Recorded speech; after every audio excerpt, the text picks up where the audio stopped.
अस्सलाम वालेकुम ਸਾਰੇ ਦੋਸਤਾਂ ਵੀਰਾਂ ਦਾ ਕੀ ਹਾਲ ਆ। ਅੱਜ ਇੱਕ ਛੋਟੀ ਜਿਹੀ ਗੱਲ ਤੁਹਾਡੇ ਨਾਲ ਸਾਂਝੀ ਕਰਨੀ ਆ। ਗੱਲ ਹੈ ਇੱਕ ਡਾਕਟਰ ਔਰ ਮਰੀਜ਼ ਦੀ। ਪਸੰਦ ਆ ਜਾਵੇ ਤਾਂ ਲਾਈਕ ਸ਼ੇਅਰ ਜ਼ਰੂਰ ਕਰ ਦਿਓ। ਮਰੀਜ਼ ਡਾਕਟਰ ਨੂੰ ਕਹਿ ਰਿਹਾ ਕਿ ਡਾਕਟਰ ਸਾਹਿਬ ਤਵੱਜੋ ਕਰਨਾ, ਦਿਲ ਨੂੰ ਖਾਸ ਬਿਮਾਰੀ ਲੱਗ ਗਈ। ਬੇਪਰਵਾਹ ਜੇ ਮਾਹੀ ਦੀ ਸੂਰਤ ਅੱਖ ਨੂੰ ਪਿਆਰੀ ਲੱਗ ਗਈ। ਜਿਹੜੀ ਤੁਸਾਂ ਦੁਆ ਸੀ ਦਿੱਤੀ ਸਾਰੀ ਦੀ ਉਹ ਸਾਰੀ ਲੱਗ ਗਈ। ਮਾਸਾ ਫਰਕ ਨਹੀਂ ਹੋਇਆ ਮੈਨੂੰ ਕਿਹੜੀ ਇਹ ਫਨਕਾਰੀ ਲੱਗ ਗਈ। ਜਾਂ ਫਿਰ ਸੱਚੀ ਗੱਲ ਤੇ ਦੱਸੋ ਇਸ ਭੈੜੀ ਨੂੰ ਕੀ ਕਹਿੰਦੇ ਨੇ।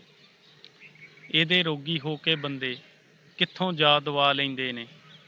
ਕਿਹੜਾ ਕਿਹੜਾ ਕੁਲੀਆ ਲਾ ਕੇ ਆਪਣੀ ਜਾਨ ਬਚਾ ਲੈਂਦੇ ਨੇ। ਜਾਂ ਫਿਰ ਮੇਰੇ ਵਾਂਗੂ ਰੋਂਦੇ ਆਪਣਾ ਆਪ ਗਵਾ ਲੈਂਦੇ ਨੇ। ਸੁਣ ਕੇ ਮੇਰੀਆਂ ਸਾਰੀਆਂ ਗੱਲਾਂ ਸੋਚਾਂ ਦੇ ਵਿੱਚ ਪੈ ਗਿਆ ਡਾਕਟਰ।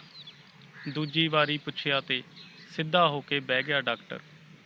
ਹਾਲ ਹਾਲਾਤ ਤੋਂ ਲੱਗਿਆ ਮੈਨੂੰ ਇਹ ਸਭ ਪਹਿਲਾਂ ਹੀ ਸਹਿ ਗਿਆ ਡਾਕਟਰ।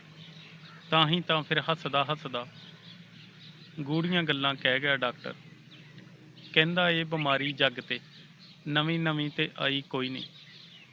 ਕਮਲਿਆ ਇਹਨੂੰ ਇਸ਼ਕ ਨੇ ਕਹਿੰਦੇ, ਇਹਦੀ ਕਿਤੇ ਦਵਾਈ ਕੋਈ ਨਹੀਂ। ਤੇ ਉਹਦੀ ਬਖਸ਼ਿਸ਼ ਹੋਣ ਨਹੀਂ ਦਿੰਦਾ ਜਿਹਨੇ ਤੋੜ ਨਿਭਾਈ ਕੋਈ ਨਹੀਂ। ਜੇ ਅਖਲਾਕ ਤੂੰ ਨਿਭ ਨਾ ਸਕਿਆ ਤੇਰੇ ਜਿਹਾ ਸਦਾਈ ਕੋਈ ਨਹੀਂ।